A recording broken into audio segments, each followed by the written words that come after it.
네, 오늘 어떤 종목 매수해야 할지 고민되셨다면 최현덕의 트렌드 원픽에서 함께 해보시기 바라겠습니다. 엠뱅골드 최현덕 매니저 만나볼게요. 안녕하십니까? 네, 안녕하십니까? 네, 저희의 종목들 하나씩 체크해봐야 될 것 같은데 그에 앞서서 이 종목 먼저 함께 알아보시죠. 네. 두산 에너빌리티. 풀장부터 4%대 상승했다가 지금도 2%대 그 상승폭 이어가고 있는데 이 종목이 어떻게 이렇게 나날이 신고가를 경신할까요? 지금 2달 동안 3배 올라왔거든요. 지금 VIP 같은 경우는 300% 올라와서 어제부로 수익 실현 다 했습니다. 네. 그래서 일단은 저는 63,000원 위에서는 놔주자. 정말 지금도 보시면 너무 올라갈 것 같아가지고 좀 더 보유 관점에서 보고 싶긴 한데 자, 2달 동안 3배 올랐으면 정말 많이 올라온 거고 그렇죠. 사실 원전 쪽에서는 지금 이 어떤 에너지가 더 강화되고 있습니다만은 중동 리스크로 인해서 좀 에너지에 대한 어떤 관심이 더 강해졌죠. 다만 그런 부분이 이제 중동 전쟁도 소강 상태로 갈 거로 보여지기 때문에 63,000원 위에서는 매도 관점 슬슬 우리가 좀 놔주자 이렇게 말씀을 좀 드려보도록 하겠습니다. 와, 예, 박수 칠 때 놔주면서 수익 실현 해보도록 하겠습니다. 이제 3배를 기록한 수익률 뒤로 하고 두산 에너빌리티 매도하도록 하겠고요.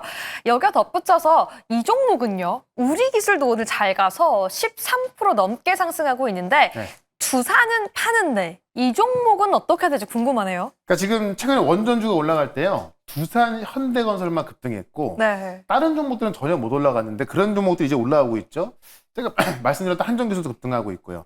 그런 것쯤에 있어서 이제 후발주자들이 올라가고 있는데 어떻게 보면 좀 대장주 같은 경우는 위에 묶어놓고 이제 후발주자들이 올라가는 부분이라서 저는 지금 우리 기술 같은 경우는 4,500원까지 가져가자. 그래서 아마 원전에 대한 모멘텀이 끝나서 제가 두산을 매도하는 것이 아니라 이미 충분히 올라왔기 때문에 대장주는 8대 이제 아직 못 올라온 종목도 꽤나 많이 있고 원전 시장은 더욱더 커지기 때문에 그런 관점에서 우리 기술은 4,500원까지 계속해서 보유 관점 말씀을 좀 들어보겠습니다. 좋습니다. 새로운 2차 목표까지 제시해 주셨습니다. 우리 기술 같은 경우에는 4,500원까지 가져가 보자라고 말씀해 주셨습니다.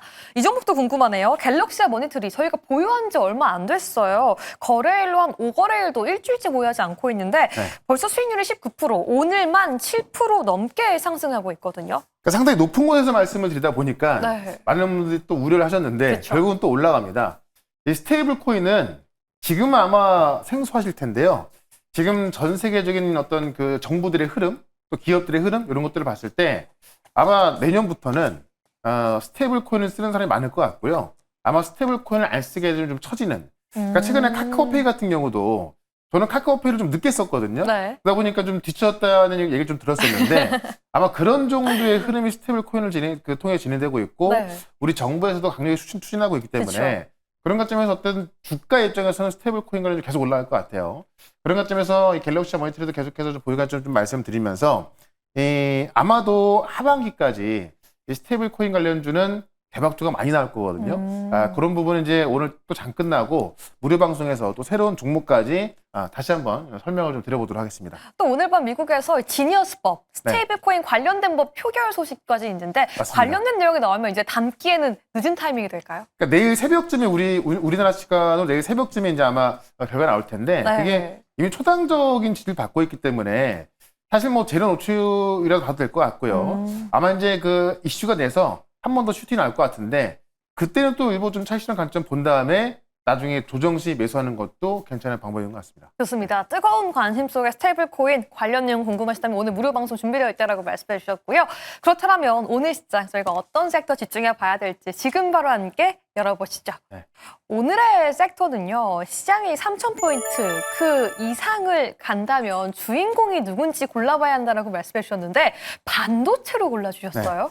일단 그 코스피 3,000포인트 오늘 보니까 3포인트인가? 좀 부족했더라고요. 코앞이었습니다. 근데 이게 진짜 우리 대선 끝나고 나서 얼레벌레 올라왔습니다. 진짜 뭐 며칠 있다 보니까 쑥 올라와 버렸는데 정말 지금의 어떤 그 정부 정책이라든가 또 외국인이 돌아오는 수급을 좀 봤을 때 3,000포인트 돌파는 충분하고요. 3,000포인트 시대의 주역이 아니라 5,000포인트 시대의 주역을 봐야겠죠. 그래서 제가 일단 세 가지로 구분을 해봤는데 첫 번째가 상법 개정. 지금 정치권에서 상법 개정이 상당히 좀 빨리 돌아갈 것 같습니다. 그래서 이 상법 개정이 이사가 직무를 수행하는 데 있어서 총 주주의 이익을 보호해야 한다. 그러니까 지금까지는 대주주의 이익을 좀 보호했죠. 그러니까 총 주주의 이익을 보호한다라고 해서 전체 주주의 이익을 좀 공평하게 해야 한다라는 건데 이게 어떻게 보면 이제 어떤 경영권 간섭이 나올 수가 있어서 약간의 어떤 좀 조절할 수 있는 그런 부분도 남아 있습니다만은 지금 민주당의 원내대표가 상법은 워낙에 중요하고 코스피 5천으로 가는 데 있어서 핵심 역할이기 때문에 빨리 해야 한다라는 거고 민생 법안에서 가장 먼저 해야 한다는 겁니다. 그러니까 보통 민생 법안이면은 뭐 지역화폐 보급이라든가 이런 거 볼 수 있을 것 같은데 상법 개정을 먼저 들 수 있는 이유는 뭐냐면 상법 개정을 통해서 이제 주식 투자의 시장에서 올라가서 이 개인 투자자들의 어떤 좀 소비를 좀 끌어낼 수 있는 부분이 있고요. 특히나 시장이 좋아져야 또 경제가 좀 돌아가는 거 아니겠습니까? 그래서 상법 개정을 좀 봐야 될 것 같고 또 핵심 공약 중 하나인 제가 조금 전에 말씀드렸던 스테이블 코인.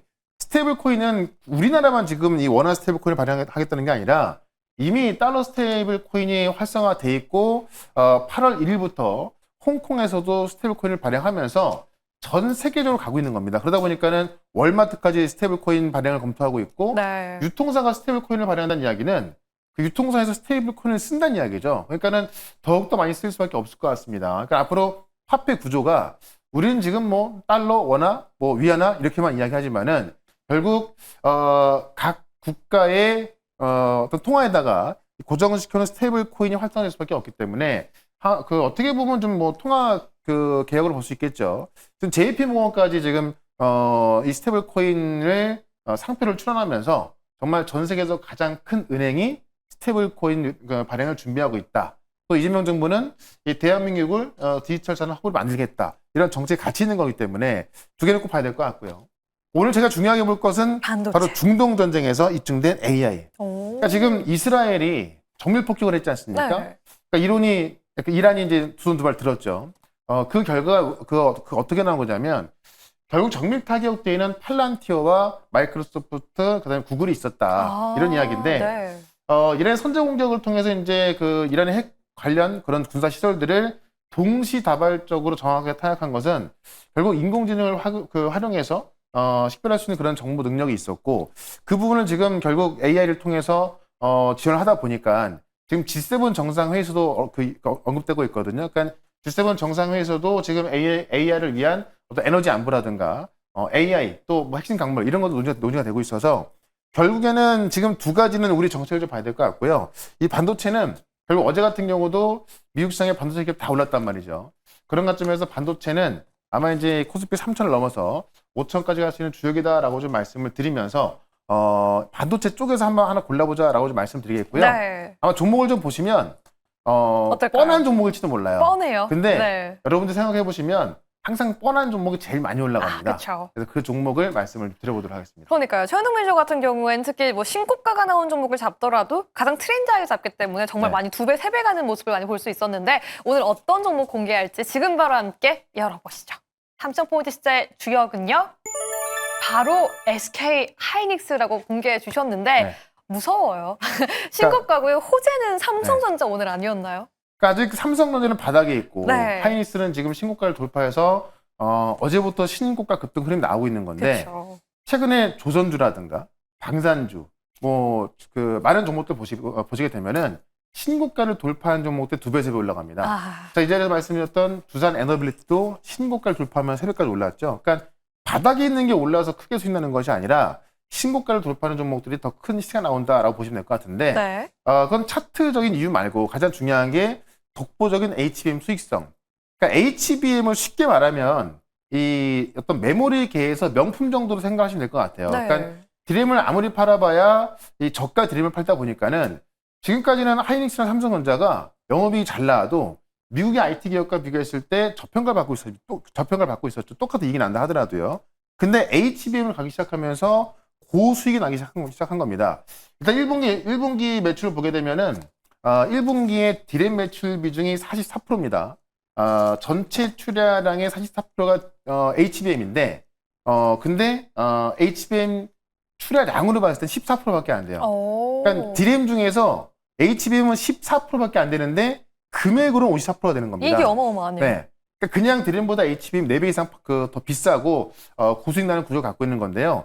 그러다 보니까는 디램을 아무리 팔아도 남는 게 없고 HBM을 조금만 팔아도 많이 남다 보니까는 이제는 어떤 그 고수익을 갖출 수 있는 그런 구조를 넘어가고 있다라는 거고요. 그러니까 투자 비중은 낮지만은 수익이 크다라는 거고 결국 이런 것을 봤을 때 매물의 패러다임이 전환되고 있다. 그러니까 지금 이 좋은 이 명품을 삼성전자는 많이 못 팔다 보니까는 아직 주가는 바닥에 있는 거고 하이닉스는 이 좋은 명품을 잘 팔고 있다 보니까 이 매물의 패러다임 전환 속에서 주인공이다 보니까는 주가가 올라가고 있는 건데 결국 저가의 대량 생산 그 DDR 중심에서 고수익 이제 AI 특화된 HBM 중심으로 넘어오고 있다라고 보시면 될 것 같고요. 과거에는 어떤 그 규모의 경제, 그러니까는 많이 만들면 만들수록 싸게 만들어갖고 더 많이 팔 수 있다 이런 것들이었는데 지금 말 그대로 이제 명품은 많이 안 나오잖아요. 그쵸. 그런 명품 그 디램 중에서 명품 정도로 좀 보시면 될 것 같습니다. 여기다가 이제 지금까지 이런 구조였고 사실 HBM 쪽에서도 가장 많은 투자를 하고 있고 가장 많은 매출 나오는 게 하이닉스인데 맞춤형 반도체 결국에는 이제 이 에이직 반도체로 갈 수밖에 없는 건데 브로드컴이 지금 AI 반도체 매출 비중이 52% 넘었거든요. 그러면서 브로드컴도 이 신고가에 올라가고 있는 건데요. 1분기에 지금 84억 달러의 반도체 매출 보고했는데 이 중에 52%가 AI 관련 제품입니다. 그러니까 결국에는 이 하이퍼스케일러 맞춤형 에이직 반도체부터 뭐 XPU, 패키징 요소 이쪽 다 가고 있는 건데 브로드컴의 AI 반도체 매출 비중을 보게 되면 작년보다 48% 증가했고 기존 반도체는 4%가 줄었습니다. 네. 결국엔 지금 이 모든 빅테크 기업들이 잘 나가는 기업들은 기존 반도체 비중은 좀 줄면서 어떻게 보면 AI 반도체 비중이 더 크게 많아지고 있는 거고 역시나 하이닉스 같은 경우도 이 HBM 쪽에서 더 집중하게 되면서 이쪽에서 고수익을 창출하고 있다는 겁니다. 그런 관점에서 결국 브로드컴을 봤을 때 우리가 하이닉스를 좀 같이 봐야 될 것 같고요. HBM은 어떻게 보면 캐시카우 역할을 계속 할 수 있을 것 같고 이 맞춤형 반도체가 또 시장 성장을 이끌면서 지금부터 하이닉스 같은 경우는 HBM 기본 맞춤형 반도체 시장에서 어떤 성과를 보자라고 좀 말씀드리면서 차트 한번 보도록 하겠습니다. 좋습니다. 가격 전략 빠르게 세워보고 싶은데요. 이미 너무 비싸고 주당 다가도 개인 투자자가 쉽게 들어가기 좀 무섭지 않을까라는 생각이 들기도 해요. 그러니까 제가 이 방송을 하면서 신고가 돌파한 종목들이 아마 제가 말한 종목 중에서 절반은 그랬을 것 같습니다. 네. 근데 그런 종목들이 대부분 빠진 게 거의 없고 대부분 다 올라가고 있거든요. 맞습니다. 그러니까 하나오션 같은 경우도 연초에 신고가였는데 거기서 3배 올랐고 두자 에너빌리티 신고가에서 3배 올랐고 지금 뭐 현대로템도 마찬가지고요. 뭐 하나 에어로스페이스 지금 잘 나가는 기업들 다 그렇습니다.